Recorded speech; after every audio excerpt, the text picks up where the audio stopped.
À 5h17, j'ai senti l'onde de choc dans mes os, avant même d'entendre l'explosion. Je me suis réveillé dans l'obscurité totale, le cœur qui battait si fort que j'avais l'impression qu'il allait exploser dans ma poitrine. Le plafond au-dessus de moi tremblait encore. Des morceaux de plâtre tombaient sur mon visage comme une pluie fine et poussiéreuse. C'est comme ça que tout a commencé, le 28 février 2026. Un drone iranien à 500 $ qui allait changer ma vie pour toujours. Je m'appelle Julien Moreau, médecin militaire français, 38 ans, 15 ans de service entre l'Afghanistan, le Mali et maintenant le Golfe. Je pensais avoir tout vu, les balles, les bombes, les blessés qui arrivent en urgence à 3 heures du matin. Mais ce matin-là, à Manama, au Bahreïn, j'ai découvert une nouvelle forme de terreur. Une terreur silencieuse qui arrive du ciel pendant que vous dormez. J'étais en mission d'évaluation médicale dans cette base américaine temporaire, installée dans l'Era Tower. Un gratte-ciel au cœur de Manama, réquisitionné pour loger les troupes de soutien. Mon rôle était simple, évaluer les conditions sanitaires, former quelques infirmiers locaux, rien d'extraordinaire. Une mission de routine dans ce qu'on pensait être un secteur relativement calme. Les combats se passaient ailleurs. Nous, on était censés être à l'arrière, en sécurité. La veille au soir, j'avais dîné avec 3 soldats américains du 103 3rd Sustainment Command, des gars de l'Iowa, réservistes appelés pour cette guerre qu'ils n'avaient jamais demandée. On avait parlé de leur famille, de leurs projets après le service. Tommy, 23 ans, voulait ouvrir un garage avec son père. Marcus rêvait de reprendre ses études de comptabilité. Sarah, la seule femme du groupe, montrait fièrement les photos de sa fille de 4 ans sur son téléphone. C'étaient des gens normaux, pas des héros de cinéma, pas des guerriers endurcis. Juste des Américains ordinaires qui faisaient leurs devoirs. Et moi, je les aidais à soigner leurs petites blessures, leurs ampoules aux pieds, leurs maux d'estomac dus au stress. Des trucs de médecine de base, rien qui préparait à ce qui allait suivre. Donc, quand l'explosion a secoué tout le bâtiment, ma première pensée n'a pas été pour ma sécurité. Ça a été « Mes patients, où sont mes patients ?» Réflexe médical. Même dans le chaos, même dans la peur, on pense d'abord aux autres. Les sirènes ont commencé à hurler 30 secondes après l'impact. Un son strident qui vous perce les tympans et vous glace le sang. J'ai cherché mes chaussures à tâtons dans le noir. L'électricité était coupée sur tout l'étage. Seules les lumières d'urgence clignotaient faiblement dans le couloir, créant des ombres mouvantes sur les murs fissurés. L'odeur est ce qui vous frappe en premier. Pas le bruit, pas la fumée visible, l'odeur. Un mélange écœurant de plastide brûlé, de béton pulvérisé et de quelque chose d'autre. Quelque chose d'organique que mon cerveau de médecin a immédiatement identifié, mais que mon esprit refusait d'accepter. L'odeur de la chair brûlée. J'ai ouvert ma porte et le couloir était un cauchemar. De la fumée noire rampait au plafond comme une créature vivante. Des cris venaient de partout et de nulle part à la fois. Des voix américaines, bahreïnies, quelques mots de français que j'ai reconnus. Tout le monde criait des ordres, des noms, des appels au secours. Mais dans cette cacophonie, il y avait aussi un silence plus terrifiant que tous les cris, le silence des étages du dessus. J'ai couru vers l'infirmerie au 5e étage, mon stéthoscope battant contre ma poitrine à chaque pas. Les escaliers étaient encombrés de débris, du verre brisé, des morceaux de cloison, des câbles électriques qui pendaient du plafond comme des serpents morts. À chaque marche, je sentais des éclats de verre craquer sous mes semelles. Au 3e étage, j'ai croisé le sergent Rodriguez. Il descendait en portant quelqu'un dans ses bras. Une forme inerte enroulée dans une couverture tachée de rouge. « Doc, Doc !» il m'a crié. « On a besoin de vous là-haut, tout de suite !» Sa voix tremblait. Rodriguez, ce colosse de 2 mètres qui ne montrait jamais aucune émotion, tremblait comme une feuille. Quand j'ai atteint le 5e étage, j'ai compris pourquoi. Le drone avait percuté la façade est du bâtiment. Un impact si précis, si chirurgical, qu'on aurait dit qu'il avait été programmé pour toucher exactement cette fenêtre, exactement cette chambre. La chambre où dormaient Tommy, Marcus et Sarah. La pièce n'existait plus. Il y avait un trou béant dans le mur extérieur, grand comme une voiture. Le vent du matin s'engouffrait par cette ouverture, dispersant des papiers, des vêtements, des affaires personnelles dans toute la zone. Une photo de la fille de Sarah voltigeait dans l'air, tachée de suie et de sang. Ce que j'ai vu ensuite, aucune formation médicale ne vous y prépare. Aucun cours sur le trauma de guerre ne peut vous expliquer ce que ça fait de voir des gens que vous connaissez, avec qui vous avez ri la veille, réduits à ça. Ils dormaient quand c'est arrivé.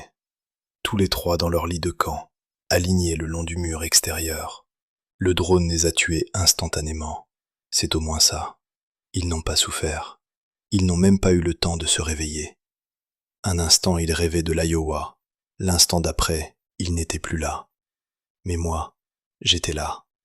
Moi, je voyais tout. Et mon travail, c'était de constater les décès, de faire le tri, de sauver qui pouvait l'être et d'accepter qui était perdu. C'est ça, être médecin militaire. On vous apprend à mettre l'émotion de côté, à faire ce qu'il faut faire, même quand votre cœur se brise. J'ai commencé à chercher des survivants dans les décombres. Mes mains tremblaient tellement que j'arrivais à peine à tenir mon stéthoscope. Je soulevais chaque morceau de débris. Je vérifiais chaque pouls, même quand c'était évident qu'il n'y en avait plus. Parce que c'est ce qu'on fait. Parce qu'il faut être sûr. Le bruit des hélicoptères de secours a commencé à résonner au loin. Les renforts arrivaient, mais il était trop tard pour Tommy, Marcus et Sarah. Trop tard pour ces 3 vies qui s'étaient arrêtées net pendant qu'elles dormaient, sans prévenir, sans dernière pensée pour leur famille. Pendant que je travaillais, j'entendais les autres soldats parler dans les couloirs. C'était un drone iranien, ils disaient, une réponse aux frappes sur leur base. Ils parlaient de stratégie militaire, de représailles, d'escalade, des mots techniques, froids, qui transformaient la mort de mes amis en statistiques de guerre. Mais moi, tout ce que je voyais, c'était le téléphone de Sarah posé sur sa table de chevet. L'écran était fissuré, mais il fonctionnait encore. Un message non lu de sa fille. « Bonne nuit, maman. J'ai perdu ma dent. Tu me manques. » Envoyé à 23h47 la veille. Sarah ne le lirait jamais. Si quelqu'un me demande ce qui m'a le plus marqué cette nuit-là, ce n'est pas l'explosion. Ce n'est pas les décombres ou les blessés. C'est ce message. Cette petite phrase innocente d'une enfant de 4 ans qui ne savait pas qu'elle venait de dire au revoir à sa mère pour la dernière fois. Les heures qui ont suivi sont floues dans ma mémoire. J'ai fait mon travail. J'ai soigné les blessés, évacué les victimes, coordonné avec les équipes de secours Barigny. Mon corps fonctionnait en mode automatique. 15 ans d'expérience militaire prenaient le relais, mais mon esprit était ailleurs. Il était resté dans cette chambre détruite, avec ces 3 corps que j'avais couverts de drap blanc. Vers midi, les journalistes sont arrivés. Ils voulaient des témoignages, des déclarations, des angles humains pour leur reportage. Comment vous sentez-vous, docteur ? Que représentait cette attaque pour vous ? Avez-vous un message pour les familles des victimes ? Comment on répond à ça ? Comment on explique que 3 personnes avec qui vous avez partagé un repas hier soir sont mortes pendant que vous dormiez à 50 mètres de là ? Comment on trouve les mots pour décrire l'absurdité de tout ça ? J'ai refusé de parler aux médias. Pas par lâcheté, mais parce qu'il y a des choses qui ne peuvent pas être résumées en quelques phrases pour les informations de 20 heures. Des choses qui ne rentrent pas dans les formats de télévision ou les articles de journal. La réalité, c'est que Tommy rêvait probablement de son garage quand le drone l'a tué. La réalité, c'est que Marcus avait laissé ses livres de comptabilité ouverts sur son bureau, avec des notes dans les marges écrites de sa main soigneuse. La réalité, c'est que Sarah portait encore son alliance, malgré le divorce finalisé 3 mois plus tôt, parce qu'elle n'arrivait pas à l'enlever. Ces détails-là, les journalistes ne les demandent pas. Ils veulent du spectacle, de l'émotion en surface. Ils ne veulent pas savoir que j'ai dû appeler les familles, une par une, pour annoncer la mort de leurs proches. Ils ne veulent pas savoir que la mère de Tommy a raccroché 3 fois avant d'accepter d'écouter ce que j'avais à lui dire. Aujourd'hui, une semaine plus tard, je suis de retour à ma base en France. Officiellement, je suis en congé médical pour stress post-traumatique. Dans les rapports, je suis un chiffre dans une colonne. Un médecin militaire ayant nécessité un suivi psychologique après exposition à un incident critique. Mais les rapports ne disent pas que je n'arrive plus à dormir. Ils ne disent pas que chaque bruit soudain me fait sursauter. Ils ne disent pas que j'ai arrêté de regarder les informations parce que chaque fois qu'ils parlent de cette guerre, ils mentionnent les 6 soldats américains morts au Koweït, mais jamais les 3 de Bahreïn. Parce que c'est ça, la réalité des guerres modernes. Les morts se mélangent, les statistiques s'additionnent, les histoires individuelles se perdent dans les grands récits géopolitiques. Tommy, Marcus et Sarah ne sont plus des personnes. Ils sont devenus des pertes collatérales dans une opération de représailles iranienne.